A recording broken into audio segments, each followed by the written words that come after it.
Bienvenue à la Cité des Vainqueurs par la foi, également connue sous le nom Église CVF.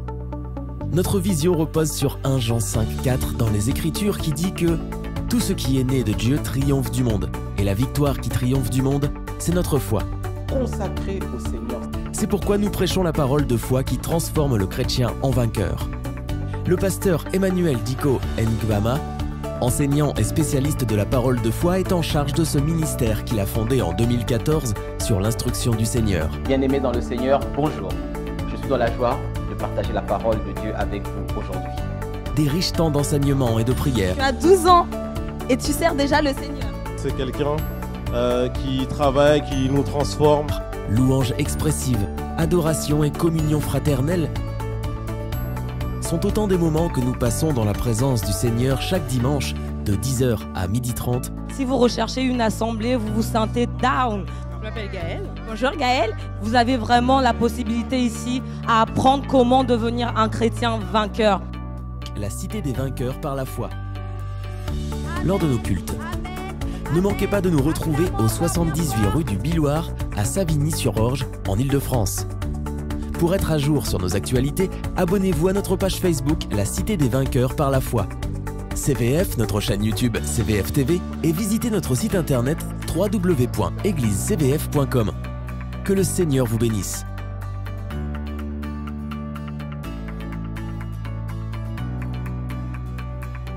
Nous croyons que tu donnes, Seigneur.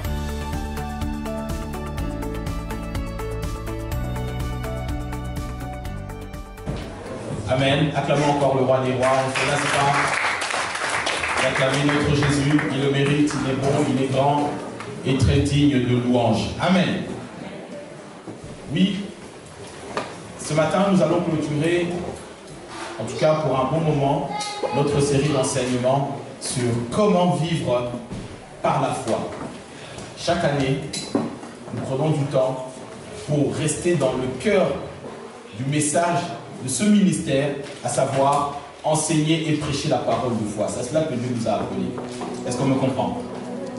Dans ce ministère, notre message, c'est prêcher la parole de foi qui transforme le chrétien en vainqueur. Et nous prêchons aussi la faveur de Dieu. Est-ce que quelqu'un peut dire avec moi la faveur de Dieu? Très important. Ce sont les deux thématiques que le Seigneur a confiées à l'église CVF. Le continuum dans 20 ans, dans 30 ans, dans 40 ans. C'est sur ça que le Seigneur nous a appelés et que c'est sur ça qu'il va aussi nous rémunérer. Amen, amen. Alors aujourd'hui, je t'invite vraiment.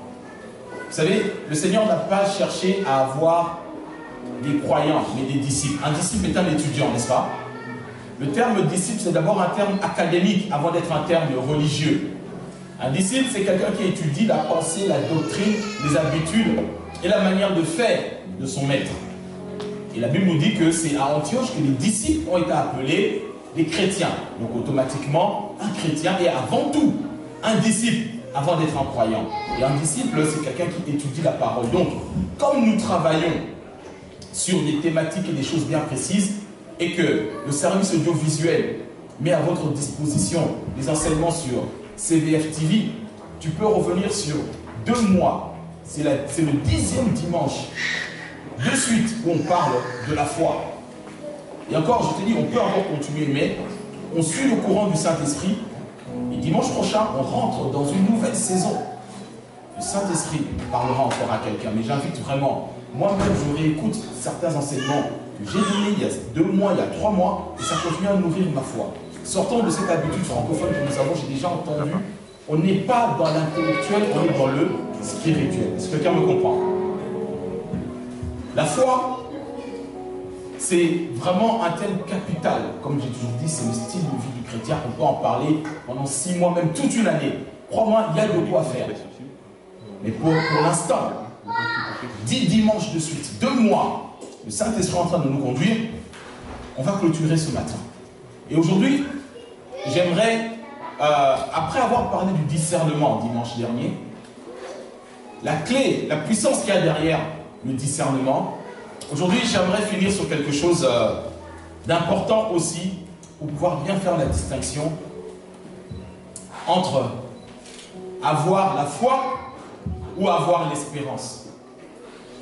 Amen. On a vu la différence qu'il y a entre croire et avoir la foi. Et aujourd'hui, j'aimerais vraiment éclairer ton esprit pour que tu puisses discerner, parce que c'est le discernement qui amène la révélation, et c'est la révélation qui amène la révolution, c'est la révolution qui amène le changement. Avoir la foi ou avoir l'espérance. 1 Corinthiens 13 nous dit 3 choses demeurent. La foi, l'espérance et l'amour.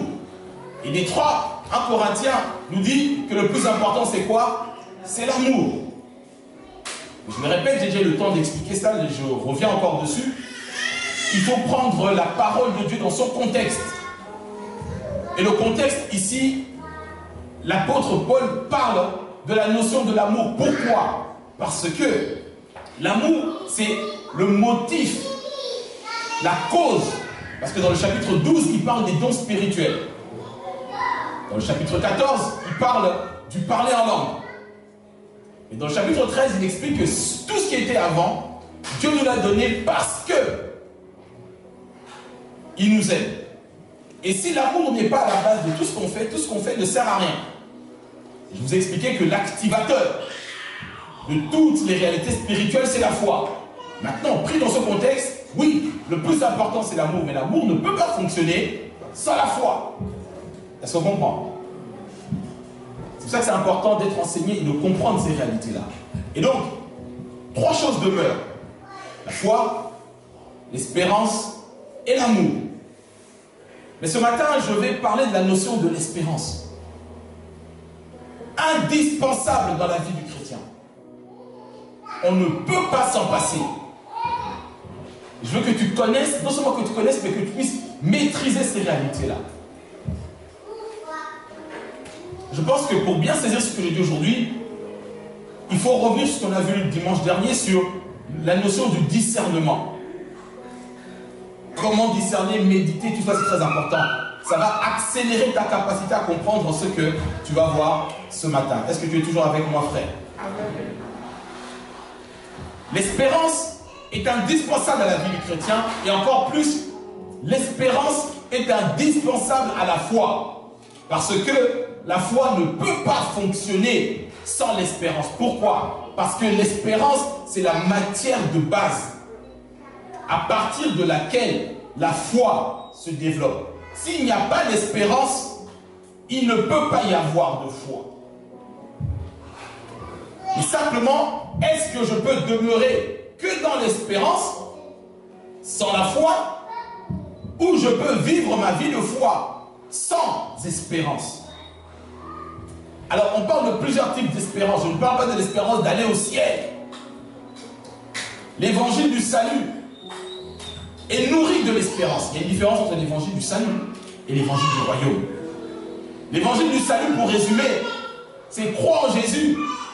Contente-toi du peu que tu peux avoir. Souffre dans la vie. Dieu est bon. Et avec un peu de chance, tu iras au ciel. Et ça nourrit ton espoir. L'évangile du royaume t'amène à ramener les réalités du ciel sur la terre. Est-ce qu'on me comprend? L'évangile du royaume t'amène à entrer dans les réalités célestes et à changer ton environnement, ton atmosphère pour vivre ce que Dieu a déclaré pour toi sur cette terre.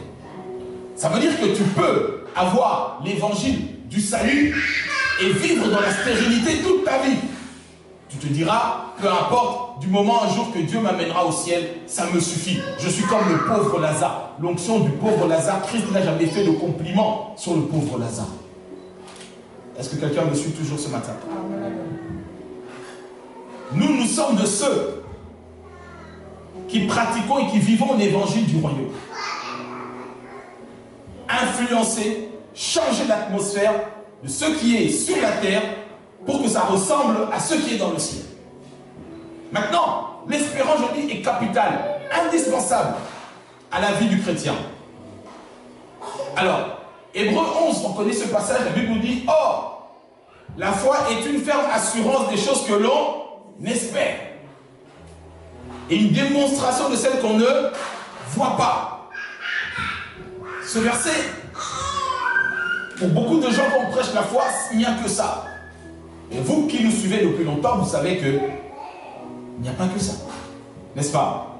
Alors, quand ici on nous explique la foi, dans cette phrase synthétique, on nous dit l'assurance ne peut pas fonctionner s'il n'y a pas d'objet à partir duquel tu tires une espérance. Je vais trop vite ou c'est bon? On est toujours avec moi. C'est bon?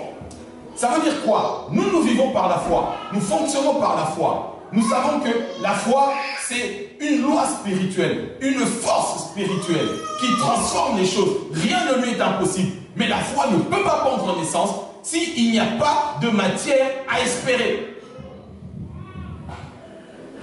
Second 21 dit, la foi est une ferme assurance des choses que l'on espère. Quand tu prends ça dans la version parole vivante, la Bible nous dit, la foi est une ferme confiance dans la réalisation de ce que l'on espère. Donc on ne peut pas définir ni faire fonctionner la foi sans tenir compte et maîtriser la notion de l'espérance. Le problème qu'il y a là-dedans, c'est que est-ce qu'on demeure dans l'espérance tout le temps ou on ne demeure que dans la foi tout le temps? Je veux dire à quelqu'un que l'espérance, c'est la matière première à partir de laquelle ta foi prend naissance. En d'autres termes, tu connais ce passage de Romains 10, 17 dit que la foi vient de ce que l'on entend. Et ce que l'on entend vient de la parole révélée de Christ. Ça veut dire quoi? L'espérance, bibliquement parlant pour nous, elle provient de la parole écrite de Dieu. Du réma, pas du réma, mais du logos. Maintenant vous avez l'habitude, nous parlons grec un petit peu, n'est-ce pas? Le logos, c'est la parole écrite qu'il y a dans ta Bible. Le réma, c'est la parole révélée. L'espérance est dans le logos. L'espérance est dans la parole écrite. C'est-à-dire que la parole que tu entends pour la première fois, elle suscite un intérêt et tu commences à t'y connecter. C'est ça qu'on appelle l'espérance. Mais tu comprends bien que tu ne peux pas vivre ta vie chrétienne qu'en restant sur la dimension de l'espérance et de l'espoir. Lorsque Christ parle à Nicodème dans Jean chapitre 3, vous connaissez cette référence, je reviens souvent dessus. Dans Jean chapitre 3, il lui dit qu'il faut naître de nouveau pour voir le royaume de Dieu, n'est-ce pas? L'espérance te permet de voir, d'entrevoir, parce que en réalité, l'espérance fixe l'objectif. Est-ce qu'on comprend mieux? Ton espoir fixe l'objectif. Jésus dit qu'il faut naître de nouveau pour voir le royaume de Dieu. C'est vrai. Le problème qu'il y a, c'est que beaucoup trop de chrétiens vivent leur vie chrétienne que dans l'espoir de voir les chaînes tomber. Chrétiens ou pas, ils sont chrétiens. Sauvés ou pas, ils sont sauvés. Mais ils vivent que dans l'espoir qu'un jour, les oppressions sataniques cessent dans leur vie. Ils vivent dans l'espoir qu'un jour, la précarité financière se termine dans leur vie. L'espoir est légitime ou pas? Il est légitime. Ils l'ont entrevu ou pas? Ils l'ont entrevu. Ils sont enfants de Dieu ou pas? Ils sont enfants de Dieu. Mais le problème, c'est que quand tu demeures trop longtemps dans l'espoir, tu peux être déçu et faire marche arrière. Est-ce qu'on me suit toujours? Je ne dis pas que l'espérance est mauvaise. Jamais. Je dis qu'elle est indispensable. Mais tu ne peux pas demeurer que dans l'espérance. Est-ce qu'on comprend mieux? C'est pour ça qu'au verset 5, Jésus dit, en vérité, je te le dis, à moins de naître d'eau et d'esprit, on ne peut pas entrer. L'espoir ne te fait pas entrer. L'espoir te fait voir. Mais c'est la foi qui te fait quoi?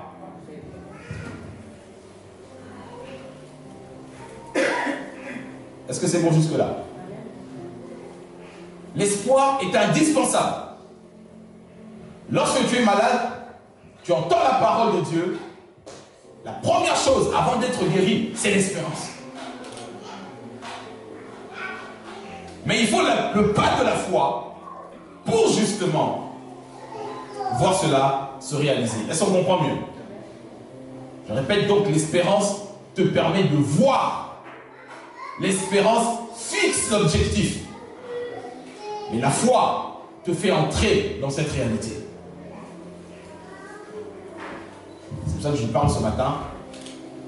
Avoir la foi ou avoir l'espérance. Les deux. Est-ce qu'on me comprend? Tu ne peux pas avoir la foi sans passer par la case espérance. Et tu ne peux pas vivre une vie chrétienne épanouie si tu ne demeures que dans l'espérance. Il y a un passage que j'aime beaucoup. Ça se trouve dans Zacharie chapitre 9, versets 11 à 12 dans la version second 21, sœur Isabelle. S'il te plaît, si tu peux me conduire. Quant à toi, à cause de ton alliance scellée par le sang, je ferai sortir tes prisonniers de la fosse où il n'y a pas d'eau. Donc le Seigneur dit, nous avons une alliance avec lui. À cause du sang. Là, on est dans l'ancienne alliance. Le sang des boucs, des moutons, des agneaux. Tout cela. Cette alliance était déjà puissante parce qu'elle te permettait de ne plus jamais être prisonnier. Est-ce qu'on me suit? Mais aujourd'hui, on est dans une alliance encore meilleure parce que le sang par lequel cette alliance a été scellée est d'un niveau tellement supérieur. Mais la Bible dit, à cause de cette alliance-là, le Seigneur nous fait sortir. N'est-ce pas? Tu peux encore relire le verset 11, s'il te plaît. Quant à toi, à cause de ton alliance scellée par le sang, je ferai sortir tes prisonniers de la fosse où il n'y a pas d'eau. Retournez à la forteresse, prisonniers pleins d'espérance. Aujourd'hui encore, je le déclare, je te rendrai le double. Le mot important ici, il dit, écoute bien cette phrase, le verset 12, retournez à la forteresse, c'est-à-dire à la parole de Dieu. Il est notre refuge, n'est-ce pas? Un prisonnier plein de quoi? Prisonnier plein de quoi? Espérance. Tu as une alliance avec Dieu. Tu es né de nouveau, tu prends la Sainte Seine, tu parles en langue. Oui, mais tu peux être prisonnier des liens de la maladie, des addictions, de l'alcool, de la drogue. Tu peux être prisonnier de certaines malédictions, de certaines réclamations. Pourtant, tu as une alliance avec Dieu. Et le Seigneur te qualifie de prisonnier plein d'espérance. L'espérance n'est pas mauvaise. Elle vient de la parole de Dieu. Mais, si tu te contentes que de garder espoir, tout en étant bénéficiaire de l'alliance, tu restes prisonnier. Le Seigneur dit, je te rendrai le double. N'est-ce pas? Je déclare la double portion pour celui qui reçoit cela avec foi ce matin. Amen, amen. Et donc, l'espérance nous permet de connaître la volonté de Dieu pour nous. Si tu veux retenir une chose, c'est que l'espérance fixe le cap, fixe l'objectif. Mais la foi te permet d'y entrer et de t'y connecter. Tout comme on a vu dans 1 Corinthiens 13, l'amour est la motivation principale, mais c'est la foi qui permet d'activer ces réalités spirituelles. C'est pour ça que la Bible redit à 4 reprises que le juste vivra par la foi. Elle ne dit pas que le juste vivra par l'espérance. Jamais. Est-ce qu'on me comprend? On sait que Dieu est amour, mais la Bible ne dit pas que le juste vivra par l'amour. Non. Le juste vivra par la foi. Amen, Célèbre. Maintenant, quand on définit l'espérance, c'est quoi? Définition classique et définition technico-biblique, vous en avez l'habitude. Lorsque tu rentres en profondeur dans les choses de Dieu, dans l'hébreu ancien, et tu commences à définir les mots dans le grec ancien, tu te rendras compte que la définition il y a une très grande différence entre l'espérance définie dans l'ancienne alliance et l'espérance que nous vivons dans la nouvelle alliance. Quand tu rentres dans l'hébreu ancien, plusieurs termes qualifient la notion espérance. Mais on peut déterminer ça et définir ça simplement en disant que l'espérance pour les Juifs, l'espérance dans l'hébreu ancien, c'est savoir attendre avec confiance. Je répète, savoir attendre avec confiance. Attendre quoi? L'ancienne alliance nous montre une chose, c'est que l'espoir principal, oui c'est ça, l'espoir principal, la grammaire des fois tu tic-tac, hein, on ne sait jamais. Donc, l'espoir comment? Principal, non, principal, il n'y a pas de E, n'est-ce pas? Ok. L'espoir, en principe, dans l'ancienne alliance, porte sur les promesses. Retiens bien cette réalité, l'espérance est toujours attachée aux promesses. S'il n'y a pas de promesse, il n'y a pas d'espérance. Est-ce qu'on me suit? Maintenant, quelle est l'espérance principale qu'on retrouve dans l'ancienne alliance? C'est la terre promise pour les Juifs. Le royaume de David, la délivrance de la servitude et la personne du Messie. L'espoir dans l'ancienne alliance porte sur ça. Sortir d'Égypte, entrer en Canaan, avoir le temple et avoir la délivrance. Est-ce qu'on me comprend? Donc, dans l'ancienne alliance, l'espérance, l'espoir, c'est savoir attendre avec confiance dans les promesses de l'Éternel. Par contre, dans la nouvelle alliance, en grec, le terme patience est défini aussi par le mot, le terme, pardon, espérance est défini par le terme attente. Il est défini aussi par le terme patience. Mais le point crucial dans le grec et dans la nouvelle alliance dans laquelle nous sommes aujourd'hui, autant dans l'ancienne alliance, l'espoir et l'espérance d'Israël étaient connectés aux promesses, nous, aujourd'hui, dans la nouvelle alliance, notre espérance n'est plus connectée aux promesses. Notre espérance est connectée à une personne. Est-ce qu'on voit la différence? Et cette personne, c'est qui? Cette personne, c'est qui? Jésus-Christ. Notre espérance est personnifiée. Et c'est normal parce que Jésus-Christ lui-même est la parole de Dieu. Parce que l'espérance, l'espoir vient de la parole de Dieu que tu entends, qui est le logos au départ. Mais bien plus que cela. Habiter en nous. C'est pourquoi on peut lire Colossiens chapitre 1er verset 27 dans la version second 21. Ce passage que vous connaissez bien. Elle résume ce qu'on est en train de dire. Je définis la notion de espérance. Quelqu'un te dira, oh mais moi j'ai l'espoir, j'ai l'espérance. Dis-lui, moi j'ai la foi maintenant. Est-ce qu'on me comprend? Parce qu'avec l'espérance, tu peux finir prisonnier.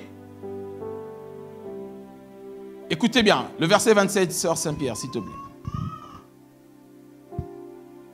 En effet, Dieu a voulu leur faire connaître la glorieuse richesse de ce mystère parmi les non-juifs, c'est-à-dire Christ en vous, l'espérance de la gloire.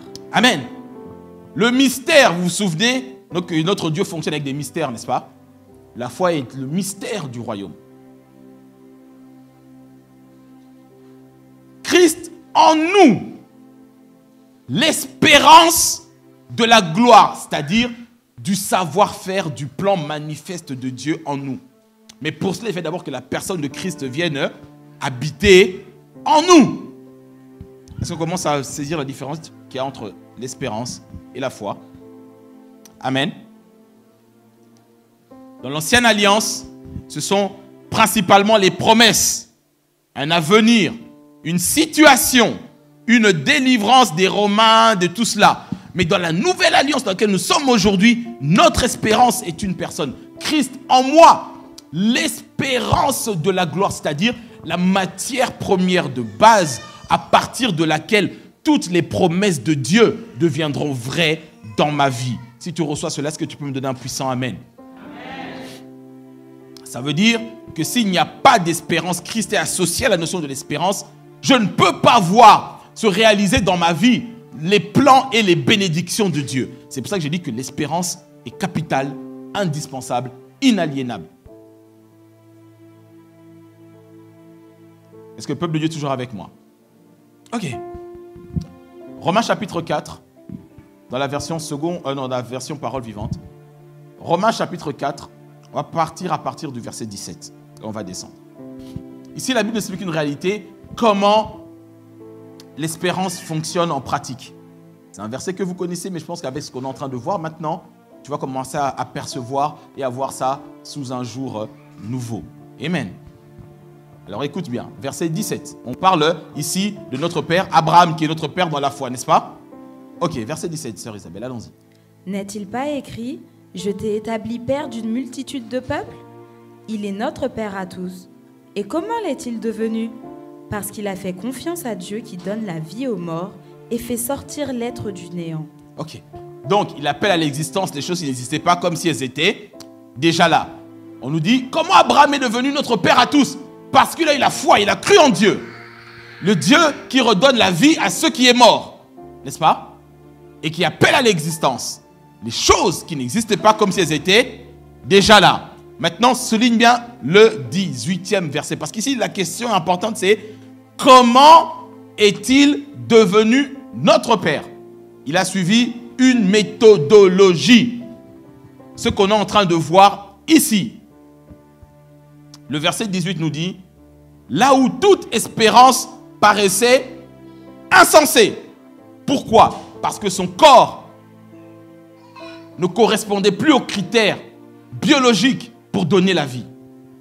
Je veux dire à quelqu'un, la parole de Dieu est la source absolue pour donner l'espoir à quelqu'un. Est-ce qu'on me comprend? C'est pour ça qu'il faut prêcher la Bible, entendre la parole, prêcher la Bible, parce que la source légitime, c'est donner l'espoir aux gens, se trouve que dans la parole de Dieu. Maintenant, ce qui est extraordinaire avec la Bible que tu tiens dans ta main, ce que moi j'aime dans l'espoir qui est dans la Bible, c'est qu'elle te fait entrevoir, percevoir, fixer un objectif sans tenir compte des réalités dans lesquelles tu te trouves aujourd'hui. Est-ce qu'on me comprend? C'est-à-dire que la volonté de Dieu pour toi ne tient pas compte des situations et des réalités de ta famille, des choses que tu traverses. Il dit, bien aimé, je souhaite que tu prospères à tous égards et que tu sois en bonne santé, comme prospère l'état de ton âme. Ça veut dire que la volonté de Dieu pour toi, c'est ça. Tu te regardes dans le miroir, tu dis, toi là dans le miroir, Dieu dit que tu dois prospérer à tous égards, donc tu prospères à tous égards. Peu importe le diagnostic que les médecins peuvent poser sur ta vie. En recevant cette parole, ça te fixe un cap, un objectif. C'est ça qu'on appelle l'espoir. On comprend bien? Maintenant, il y a la réalité que tu vis et il y a la réalité de ce que la parole de Dieu dit. Si dans toute ta famille, il n'y a que des divorces, des séparations, il n'y a que adultère, bagarre, etc., tu te dis non, moi aussi je ne vais pas y échapper. La parole de Dieu dit que tu prospères à tous égards. Et en recevant cette parole, ça crée l'espérance. Mais ce qui est extraordinaire, c'est que alors que tout interdit d'espérer, alors que toute espérance semble être de la folie, c'est là où la parole de Dieu entre en action. C'est pour ça que je dis que s'il n'y a pas d'espérance, il ne peut pas y avoir de foi. Est-ce que quelqu'un est toujours avec moi? Alors je dis à quelqu'un, peu importe ce qu'on a pu te dire, peu importe la situation, l'économie ou ce que ta tante Gwendoline, Joséphine, elles ont toutes divorcé, elles ont toujours eu 3 enfants avant de se marier, ce ne sera pas ton cas. Et je dis à quelqu'un, avec force et audace et colère, garde espoir. Est-ce qu'on me suit? Ne confonds pas garde espoir et garde la pêche.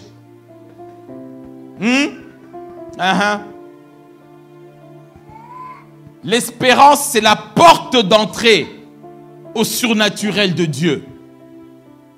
L'espérance ouvre la porte au surnaturel de Dieu. Est-ce que quelqu'un me comprend? Je dis encore à quelqu'un, garde l'espérance. Ne lâche pas. Garde l'espérance. Garde l'espérance. Est-ce qu'on est ensemble? Et donc, là où toute espérance paraissait insensée, Abraham a fait quoi? Alors regarde le texte bien. Alors là où toute espérance paraissait insensée, il a fait quoi? Il a espéré. Tout commence par l'espérance. Il y a quelqu'un, tout commence par l'espérance. Tout commence par l'espérance. L'espérance, ce n'est pas te faire miroiter les choses. C'est fixer un objectif. Est-ce qu'on me comprend? L'espérance, ce n'est pas te faire prendre des vessies pour des lanternes. Non, c'est fixer un cap. C'est là que je dois aller. Je ne finirai pas 2021 sans avoir atteint tel objectif dans mon compte en banque, professionnellement, dans ma vie de prière, dans ma vie de couple, pour mes enfants. C'est l'espérance. Et maintenant, pour faire fonctionner cette espérance, tu actives la foi. Ce n'est pas moi qui le dis, c'est la parole de Dieu qui dit. Là où toute espérance paraissait insensée, 1, il a espéré. 2, il s'est cramponné. J'aime ça. Cramponner, ça signifie s'accrocher. Il s'est accroché avec foi à la quoi? À la promesse. Parce que l'espérance est toujours connectée à la promesse. Est-ce qu'on me suit? Très important. L'espérance est toujours connectée au futur. Toujours. Tu ne peux pas espérer pour le présent. L'apôtre Paul le dit. Il dit, si la chose que tu possèdes est là, tu n'as plus besoin d'espérer. N'est-ce pas? Même ceux qui ne sont pas chrétiens, ils fonctionnent sur la même base. Quand tu te lèves tous les lundis matins pour aller travailler, c'est déjà dans l'espérance d'avoir ton salaire. Vrai ou faux? 2, tu actives ta foi en sortant de chez toi pour aller travailler. Parce que si tu espères juste avoir le salaire en restant chez toi, c'est la foi sans les œuvres. N'est-ce pas? Oui. La Bible dit, la nature ne vous enseigne-t-elle pas? Tous les matins quand tu te lèves pour aller travailler, pour aller démarcher des clients, tu le fais avec l'espérance. Mais quand tu démarres ta voiture, tu commences à argumenter, tu actives ta foi. Parce qu'espérer juste, tu vas remplir les stats de Pôle emploi. Est-ce qu'on me comprend mieux? Tu peux espérer réussir à la fac. Mais la foi, c'est étudier. Si tu n'étudies pas, tu ne révises pas, espérer ne suffit pas, frère, je te le dis et je prophétise. Tu vas te planter. Est-ce qu'on me comprend mieux? Donc, l'espérance fixe l'objectif. Je dois réussir cette année. Et la foi me permet de me cramponner, activer. Quoi? La promesse. L'espoir, bibliquement parlant, ne fonctionne pas sur le flou. L'espérance doit être claire et définie. Donc tu ne peux pas espérer en disant, Seigneur, donne-moi de l'argent. Non, Seigneur, j'ai besoin de 100 000 euros.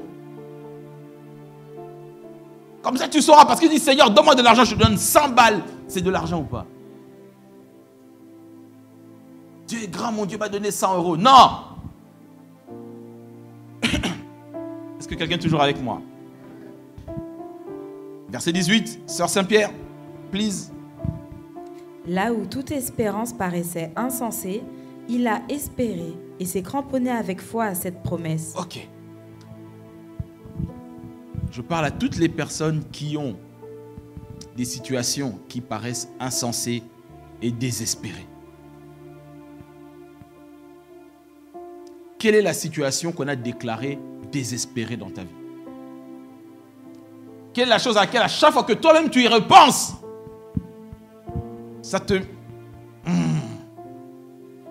pull you down? Tu n'as même plus envie du John. N'est-ce pas? Et quand tu y penses, ça te coupe. C'est ça une situation où il n'y a plus d'espoir. Humainement parlant.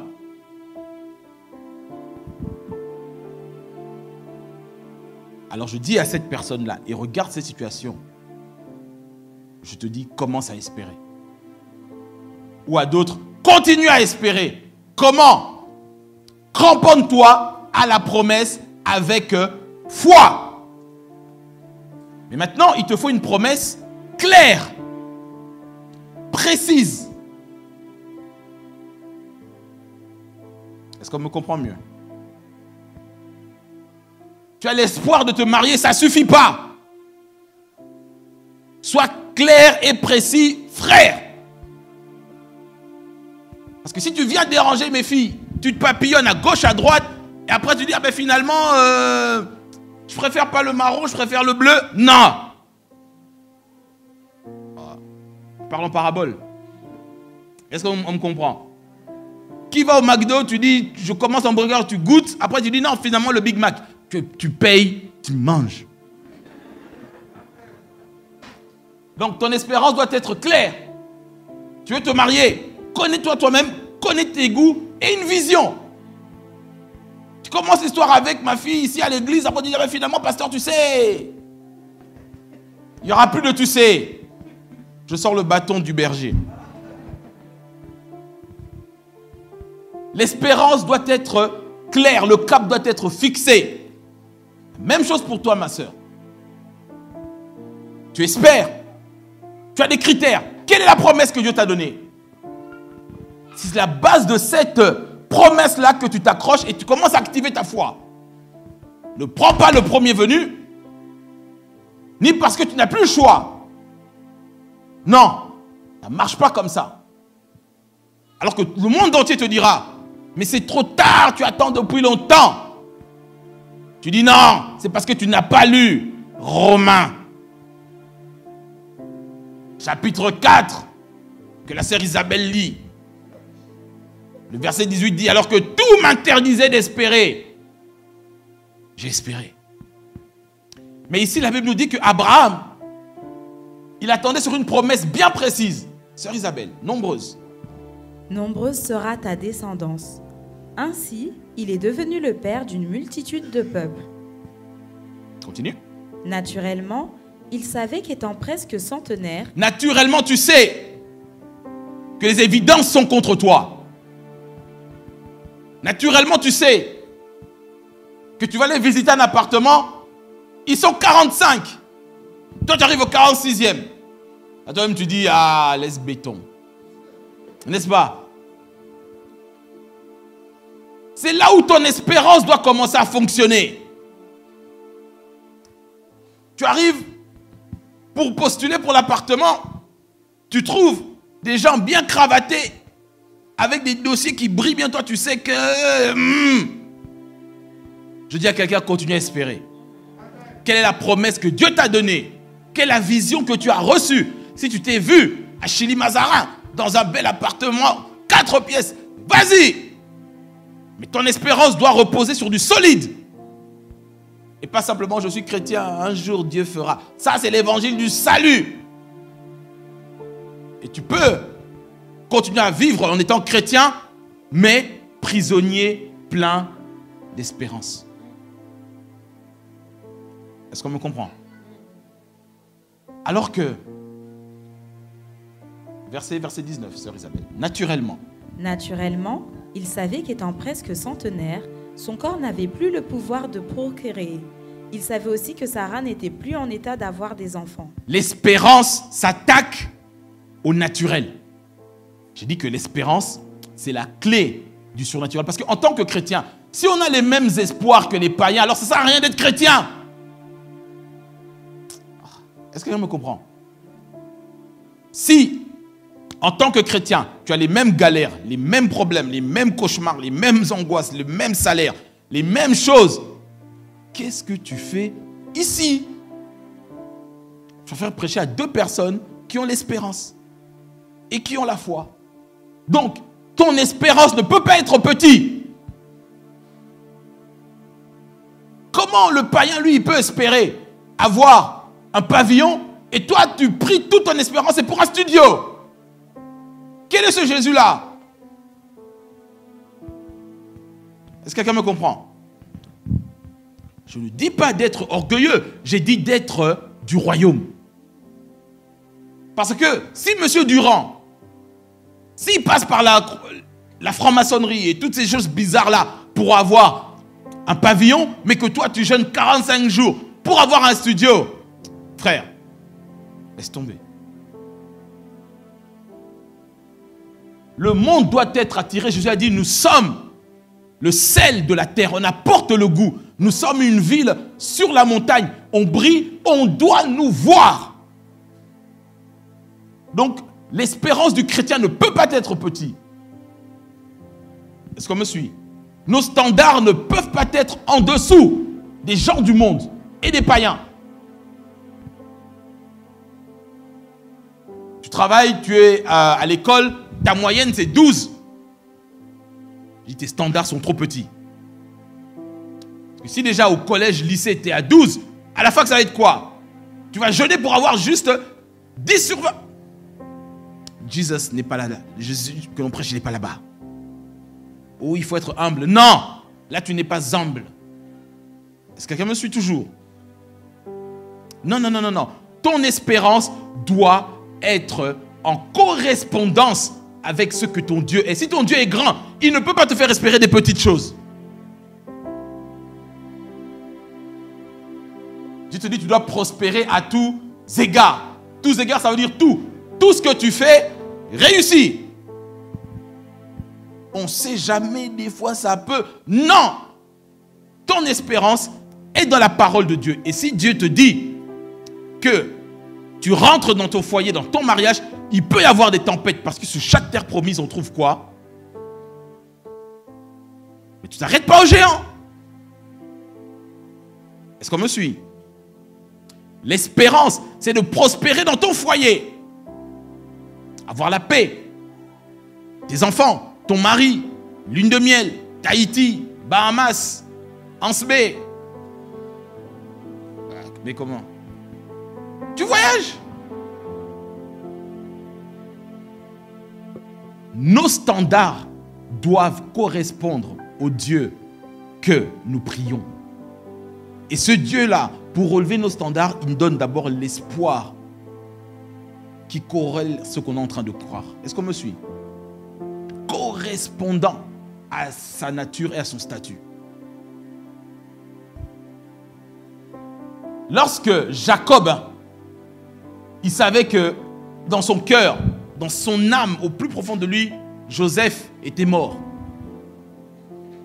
Mais lorsque on lui a dit, Joseph est vivant, d'ailleurs, regarde l'épreuve. Lorsqu'il a vu l'argent, la Bible a dit que son chagrin est parti. Il a eu l'espoir de revoir Joseph. Est-ce qu'on me comprend? Ok, je ne veux pas trop rentrer dans ça aujourd'hui. On est où? Verset, Sœur Saint-Pierre 19. 19 toujours. Donc, il savait que Sarah... Il savait aussi que Sarah n'était plus en état d'avoir des enfants. Mais toutes ces considérations ne l'ont pas fait vaciller dans sa foi. Ne l'ont pas fait vaciller dans sa foi. Considération. Qu'est-ce que tu espères pour tes enfants? Comme aujourd'hui, ah mon fils fait du foot, hein, on ne sait jamais. Qu'est-ce que tu espères? Et les choses contraires ne doivent pas faire vaciller ta foi. L'espérance ouvre la porte. Tu n'as pas d'espérance, tu n'auras pas de résultat. Et ton espérance, tout comme la foi, l'espérance fixe l'objectif, je le répète 10 000 fois parce que d'autres dorment, ils se réveillent entre la 12e et la 36e minute. Tu vois? Donc, je suis obligé de reprendre. L'espérance fixe un objectif. Maintenant, regarde bien le verset 20. Moi, je l'ai souligné en vert. S'appuyant sur la promesse divine. Il s'appuie sur quoi? Il s'appuie sur quoi? Il y a quelqu'un, pas de promesse, pas d'espoir. La source de toutes les promesses, c'est la parole de Dieu que tu médites tous les jours. C'est les messages que tu entends tous les jours. C'est ça qui relève ton standard de vie. Je dis à quelqu'un, Dieu ne t'a pas appelé à la misère. Dieu ne t'a pas appelé à échouer. Encore plus, Dieu ne t'a pas appelé à quémander toute ta vie. Non. Les promesses de Dieu, c'est que tu réussisses dans tout ce que tu fais. Dans le psaume 1er, la Bible dit, son plaisir, il la trouve dans la parole de Dieu. Il médite cette parole comment? Jour et nuit. Il prospère comme un arbre planté près d'un courant d'eau. Il donne son fruit à chaque fois que vient sa saison. Son feuillage reste toujours comment? Et tout ce que tu fais réussit. Le psaume premier, le tout premier des psaumes. C'est ça qui doit marquer ton espérance. Tu dis, je prospère à chaque fois que vient ma saison. Mon feuillage reste toujours vert. Ça veut dire que même si c'est la disette, mais ton feuillage, c'est-à-dire ton apparence, ce qui est chez toi, ça reste toujours vert.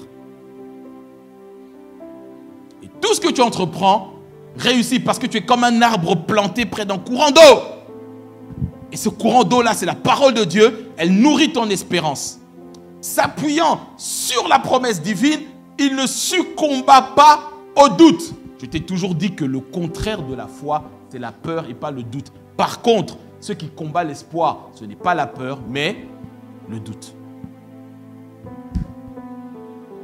Est-ce qu'on comprend mieux? Je dis le contraire de la foi, c'est la peur.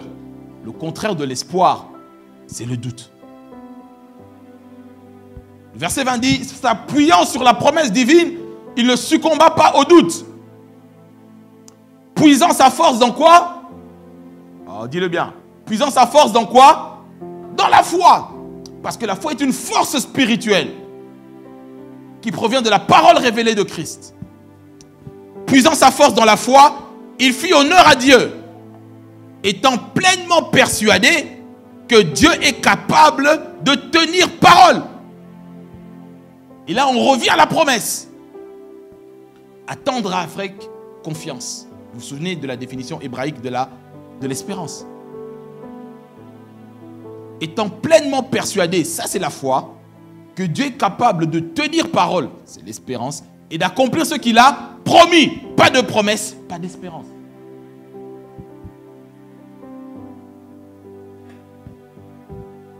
Verset 22, sœur Saint-Pierre. C'est précisément cette attitude qui lui attira la bienveillance divine. Cette foi lui fut créditée comme justice et lui valut d'être déclaré juste. Amen. Cette attitude lui attira. La bienveillance, c'est le terme faveur. La foi, la faveur. C'est pour ça que vous voyez que dans ce ministère, on prêche la parole de foi et on prêche la faveur de Dieu. Il est impossible de vivre par la foi sans que ça active automatiquement le bonus de la faveur. Est-ce qu'on me suit? Ça active automatiquement. Romains chapitre 5 nous dit ça au verset 1 et 2. Ne prends pas, mais c'est les paroles vivantes qui le dit. Que le Christ nous a fait pénétrer dans le lieu où règne la bienveillance divine pour nous. Et nous avons au moyen de la foi un libre accès à la faveur de Dieu. C'est pour ça que quand tu prêches la parole de foi, tu es obligé de vivre la faveur de Dieu. Est-ce qu'on me comprend mieux? Maintenant, je vais être encore un peu plus précis pour les minutes qui nous restent. Comment fonctionne l'espérance? Le grec définit l'espérance par l'attente, mais surtout par la patience. La patience, c'est l'élément souterrain, sous-jacent, le sous-bassement qui fait fonctionner l'espérance. Pourquoi? Parce que l'espérance, je te l'ai dit, fonctionne toujours sur un objectif fixé pour le futur. Et c'est la foi qui ramène ce futur au présent. On comprend mieux? Certaines promesses de Dieu sont pour un futur. Mais il faut des conditions pour y arriver. La foi, mais techniquement parlant, l'espérance est soutenue, motivée, fonctionne par la notion de la patience. Et ça, c'est la définition de l'espérance dans la Nouvelle Alliance. Mon dictionnaire biblique grec dit ceci: quand on parle de la patience, c'est le trait caractéristique, je note la définition si tu veux, tu prends note, c'est le trait caractéristique d'un homme qui ne dévie pas de son but délibéré et de sa loyauté. Je répète, trait de caractère ou trait caractéristique d'un homme qui ne dévie pas de son but délibéré, c'est-à-dire le but qui est assigné. Il ne dévie pas de la loyauté, il ne dévie pas de la foi, malgré les grandes épreuves et les souffrances. Et ça met à côté, en d'autres termes, 2 points: constamment, constant. Ce n'est pas une formule qu'on a inventée comme ça. Il y a quelqu'un constamment, constant. Tu ne peux pas avoir l'espérance biblique sans être constamment constant. Pourquoi? Parce qu'il faut du temps pour que ton espérance se matérialise au moyen de la foi. Mais pour cela, tu dois être ferme et stable, constamment constant. Et moi, je rajoute même constamment consistant. Tout le temps rempli de la parole.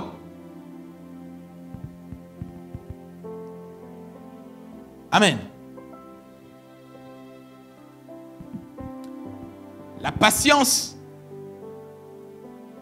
en réalité, c'est l'espérance sous une autre forme. On n'espère pas en l'air, nous. On n'a plus le temps, on ne boxe pas en l'air. Objectif précis, et je sais comment mon espoir et mon espérance fonctionnent, et je sais comment activer la foi. Tout ce que j'espère réussit.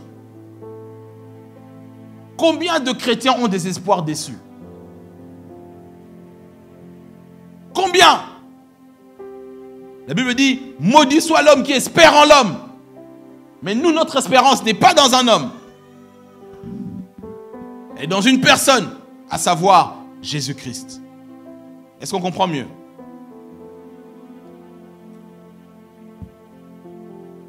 La Bible dit que la patience provient directement de la nature même de Dieu. Romains chapitre 15, verset 5 dans la version Summer.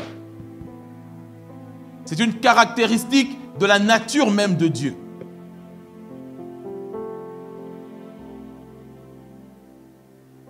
Que Dieu, vas-y. Que Dieu, source de toute patience et de tout encouragement, vous donne de vivre en plein accord les uns avec les autres, conformément à l'enseignement de Jésus-Christ. Dieu, source, origine, Abba, Père, de toute patience. L'espoir fonctionne et soutenu par la patience. Mais la patience biblique, c'est pas croiser les bras. Non. C'est pas être, quand tu vas à la sécu, tu es le 727e et il y en a 725 devant toi. Tu dis, je suis patient et j'espère. Non. Non, non, non, non, non, non, non, non. L'espérance biblique qui porte du fruit, c'est avoir confiance dans la nature de celui qui nous a fait les promesses et être totalement persuadé que ce qu'il a dit, il est capable de l'accomplir. Mais moi, ma part à moi, c'est d'être constamment comment? Constant. Ça veut dire que je suis rempli de sa parole le lundi, le mercredi, je suis toujours rempli de cette parole, et même le dimanche, je suis encore plus rempli de cette parole. Et tu verras que quand tu commences à pratiquer ces réalités, ta vie chrétienne ne sera plus en dents de scie. Tu vas commencer à être linéaire et même aller crescendo, crescendo. Est-ce qu'on me comprend? Dieu, source de toute patience. Quand on étudie la notion de l'amour agapé, pour ceux qui suivent les cours de préparation au mariage que je donne, et dans 1 Corinthiens chapitre 13, l'apôtre Paul définit l'intrinsèque même de ce qu'est l'amour. Il dit, l'amour est patient et plein de bonté. L'amour agapé, Dieu est patient. Ça veut dire qu'il est le même avant, pendant et après. En d'autres termes, notre espoir, rempli de confiance dans la personne de Christ, on espère en lui de la même manière avant, pendant et après. C'est de cette manière que Dieu veut que nous puissions nous aimer dans le couple, de la même manière avant, pendant et après, sans dépendre du donnant-donnant. Est-ce qu'on me suit toujours? Ok. Maintenant, Romains, chapitre 5, parole vivante. Romains, chapitre 5, parole vivante. On va attaquer à partir du verset 3 qui explique cette réalité. La patience est esprit. Parce que Dieu est la source de la patience et Dieu est quoi? Esprit. N'est-ce pas? Mais maintenant, comment, quand on voit patience, tu peux mettre entre guillemets ou entre parenthèses à côté espérance. On parle de l'espérance ce matin. Et l'espérance fonctionne par la notion de la patience. C'est un trait de caractère, autrement dit, un fruit de l'esprit. Maintenant, regardez ce que l'apôtre Paul nous dit au verset 3, version parole vivante, Romains chapitre 5. Mais il y a plus. Dès maintenant, nous pouvons être remplis de joie au milieu des épreuves et des souffrances. Oui, malgré nos difficultés, nos détresses, nous triomphons, car nous savons qu'elles contribuent à notre bien. Stop. Écoute bien, ici il explique une réalité. Il dit pour nous les chrétiens, la différence qu'il y a entre nous et les païens, je disais quand je parlais des standards, je parlais des oppositions, je parlais des objectifs de la vie, je parle des valeurs que nous avons. Ok? Nous sommes certains d'une chose, qu'au milieu des épreuves, nous sommes tranquilles, nous avons la joie. La joie ne vient pas de ce que tu as, la joie vient de ce que tu sais. Est-ce qu'on me comprend? Je répète, la joie ne vient pas de ce que tu as, la joie vient d'abord de ce que tu sais. Et il dit, au milieu des épreuves et des souffrances, de nos détresses, nous triomphons. Le terme nikao, triompher. Parce que nous savons. Vous voyez? Savoir. Maintenant, écoute bien, les 2 points entraînent une explication. Écoute ceci. L'épreuve nous apprend à être patients. Stop. L'épreuve nous apprend à être patients. En d'autres termes, les épreuves nous apprennent à garder notre espérance. Elles sont là. Oui. Mais le terme ici, que tu peux encore mieux comprendre ce qu'il dit, l'épreuve nous apprend à être patients. Tu peux le remplacer, quand tu le traduis du grec littéral, il dit que les épreuves nous apprennent à utiliser, à faire fonctionner l'espérance, en d'autres termes, la patience. Est-ce qu'on comprend? Donc ça veut dire que Dieu ne nous donne pas ça pour qu'on puisse dire non. Il dit dans les épreuves, tu apprends à exercer maintenant la patience. La patience, c'est la manifestation pratique de savoir garder l'espérance. On me suit mieux?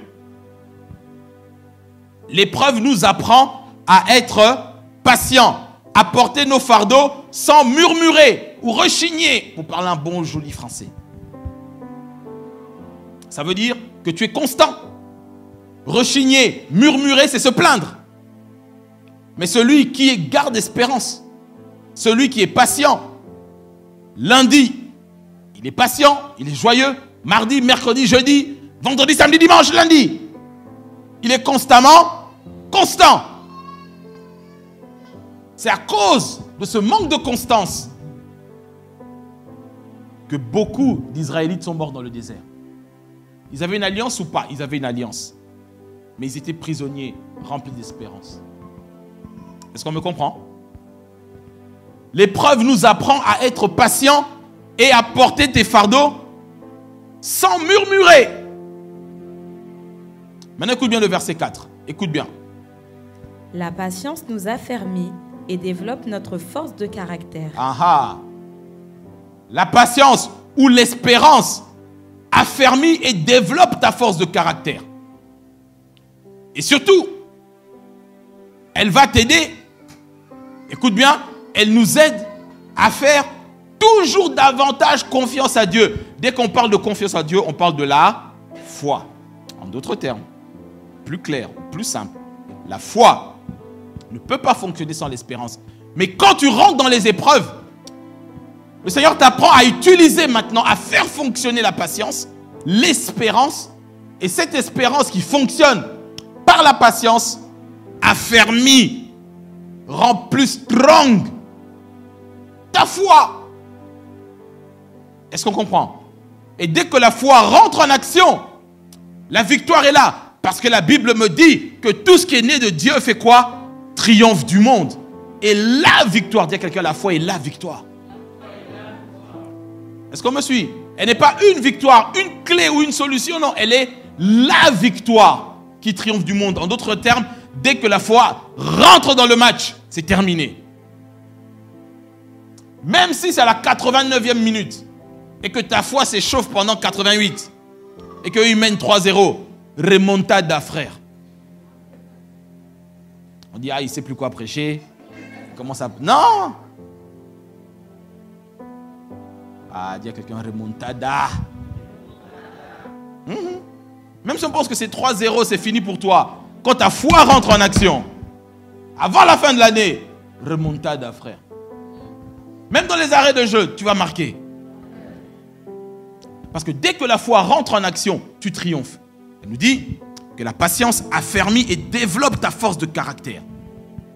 Elle va t'aider. En d'autres termes, c'est pas à pas, step by step. Elle t'apprend comment faire confiance à Dieu. Comment la foi se développe. Je t'ai dit, la foi biblique normale, ce n'est pas du one shot. C'est une école, c'est une vie. Tu dois apprendre. Si tu es fidèle dans les petites choses, les gens ils attendent, ils disent, quand le médecin va me dire que j'ai un cancer généralisé, qu'il me reste 3 jours à vivre, c'est là, Seigneur, il me faut la foi.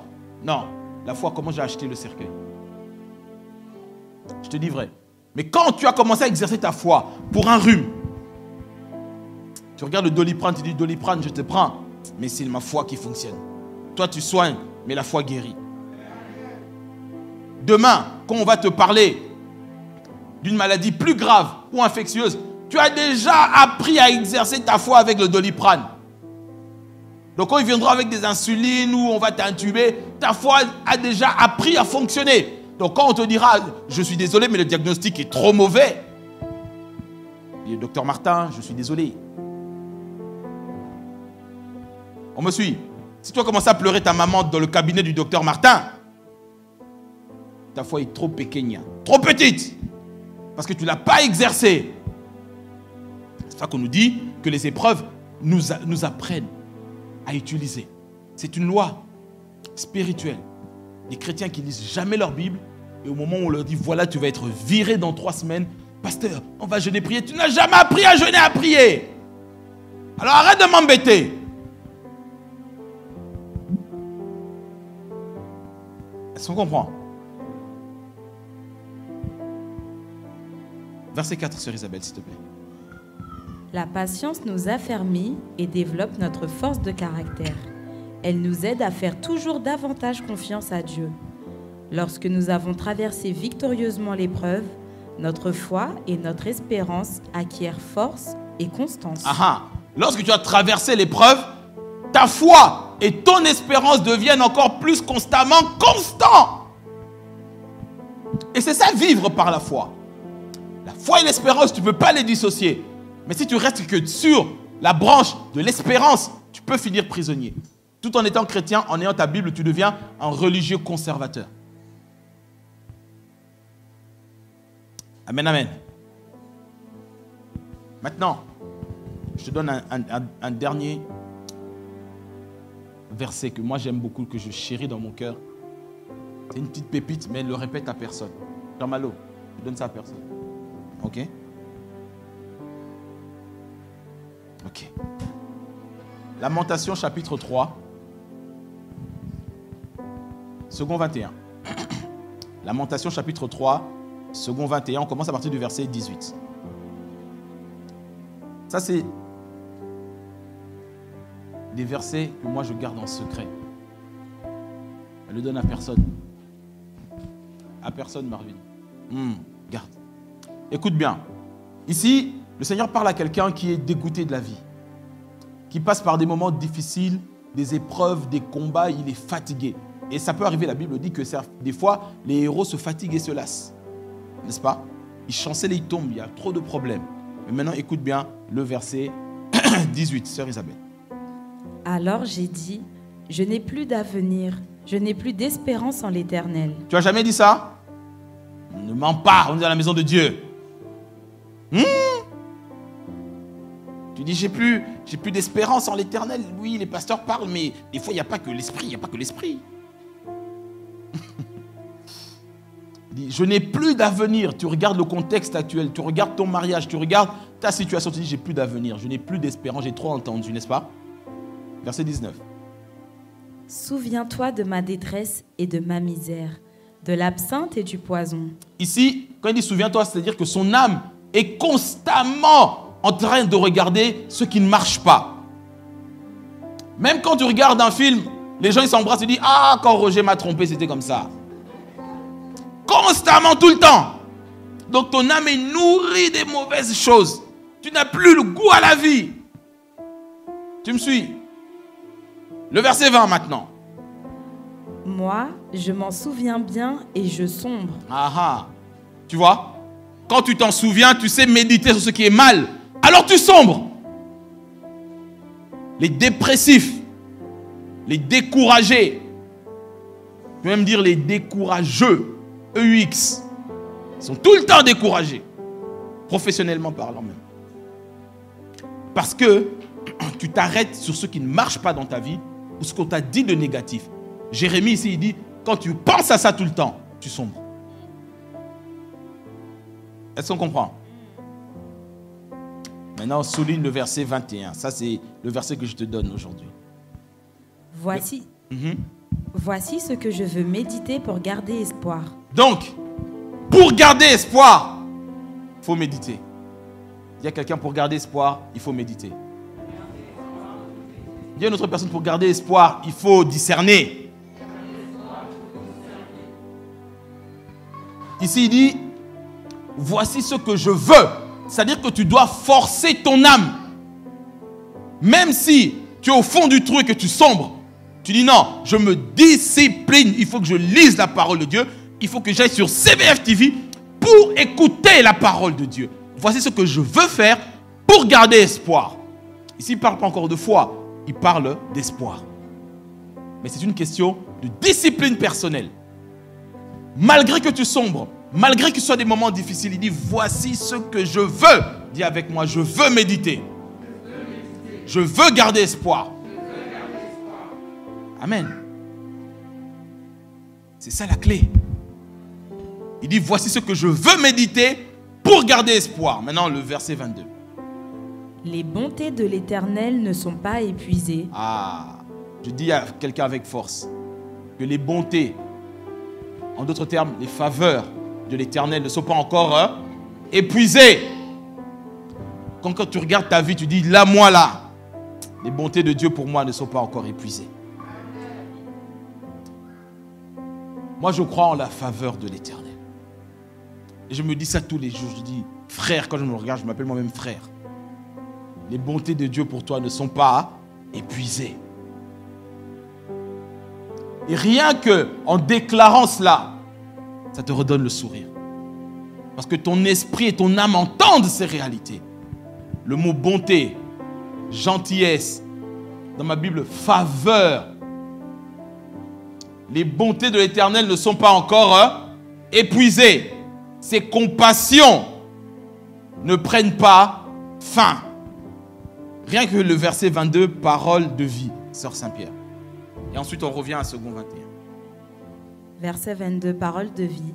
La bonté du Seigneur n'est pas épuisée. Il n'a pas fini de montrer son amour. Ah, moi j'aime ça. Quand je prie mon Dieu dans ma chambre, je dis, Seigneur, je sais une chose, que tu n'as pas encore fini de me montrer ton amour. Et quand mon esprit monte avec le Saint-Esprit et que je commence à voir l'amour de Dieu pour moi comme un océan, mon problème devient comme une goutte dans l'océan. Comment ma foi ne peut pas fonctionner? Elle fonctionnera toujours. Le diable dit, mais ce monsieur, on n'arrive plus. Secret. Est-ce qu'on comprend? Il dit, je veux méditer sur ça, c'est que les bontés du Seigneur ne sont pas épuisées. Il n'a pas fini de me montrer encore son amour. Donc même si tu n'arrives pas à payer ton loyer ce mois-ci, je te dis une chose, c'est que la bonté de Dieu, la faveur de Dieu pour toi n'est pas terminée. Il n'a pas encore épuisé son stock de faveur pour toi, sœur Laurie. Le stock du royaume de Dieu est inépuisable pour toi, dans ta situation. Il n'a pas encore fini. La phrase suivante, on reste aux paroles de vie. Chaque matin, sa bonté et son amour, je vois pas si on peut décaler. Chaque matin, sa bonté et son amour sont tout neufs. Chaque matin, donc l'amour de Dieu pour toi, suis-moi bien. L'amour qui a été à la base de te donner ce qu'il y avait de plus précieux pour lui. Suis-moi très bien, même s'il y a du bruit, écoute-moi. Je dis que la bonté de Dieu pour toi a été exprimée d'une manière universelle et tellement puissante en te donnant ce que lui il avait de plus précieux, à savoir Jésus-Christ. Cette motivation-là pour toi, même quand tu pleures dans ton lit, tu es dégoûté, Dieu te dit que cet amour-là, il renouvelle, il rend ça nouveau tous les matins. Donc, peu importe que tu râles, tu dis Dieu m'a droit. Non, tous les matins, Dieu est capable de te redonner Christ en sacrifice en échange pour ta maladie, pour tes blocages. Jesus, you love me too much. Excess love. Est-ce qu'on comprend? Bon, peut-être que tu n'as pas encore saisi le degré parce que tu n'as pas l'habitude de méditer ce verset. Tu ne savais même pas qu'il y avait lamentation après Jérémie. Mais maintenant que tu sais, parce que moi ça fait des lustres que je médite sur ça, donc mon esprit est vif sur ça. Mais je te garantis une chose, quand tu restes prier sur ces choses-là, il commence, il dit, chaque matin la bonté de Dieu revient tout neuf. Et quand tu comprends cela, tu commences à adorer la fidélité de Dieu. Et dès qu'on commence à adorer la fidélité de Dieu, maintenant on quitte la dimension de l'espérance, on rentre dans la dimension de la... On revient sur second 21, verset 22. Les bontés de l'Éternel. Les bontés de l'Éternel ne sont pas épuisées, ses compassions ne prennent pas fin. Elles se renouvellent chaque matin. Que ta fidélité est grande. Point d'exclamation. C'est un constat. Est-ce qu'on me suit? Ce n'est pas un avis, c'est un constat. Tous les matins, le stock de faveur de Dieu pour toi est en action. Les anges sont là avec le stock de faveur. Mais il n'y a que toi qui ne vois pas. Peut-être tu regardes, tu te dis non, on ne m'a pas encore accepté dans ce travail. La parole de foi ne marche pas. Je ne donne plus mes 50 € de semences.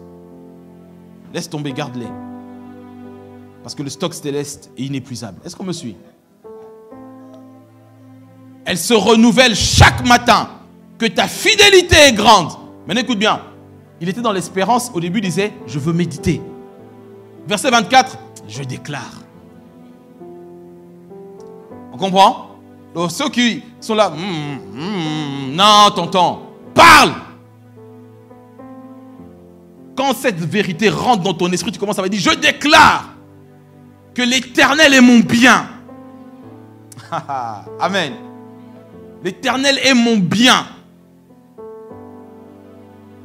C'est pourquoi je m'attends à lui, c'est-à-dire que j'ai foi en lui. L'Éternel a de la bonté pour ceux qui comptent en lui. Pour celui qui le cherche. Est-ce qu'il y a des gens qui cherchent le Seigneur ici? Est-ce qu'il y a des gens qui cherchent le Seigneur ce matin? Est-ce que tu t'es béni? Alléluia, acclame le roi des rois.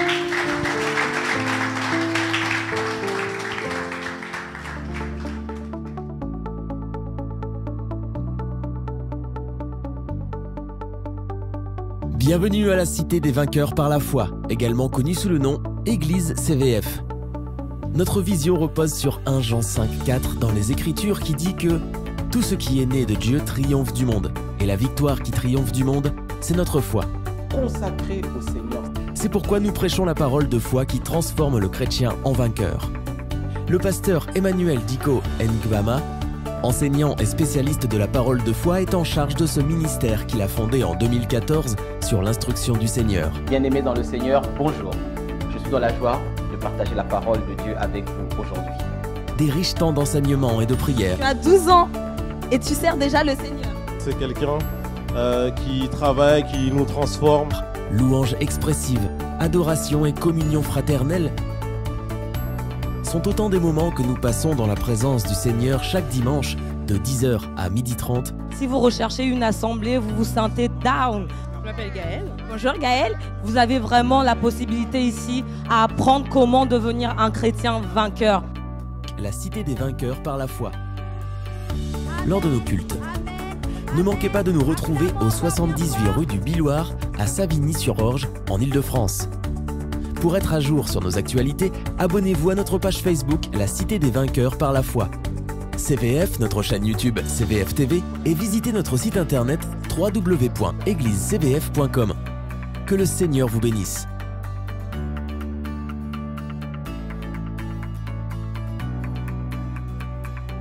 Nous croyons que tu donnes, Seigneur.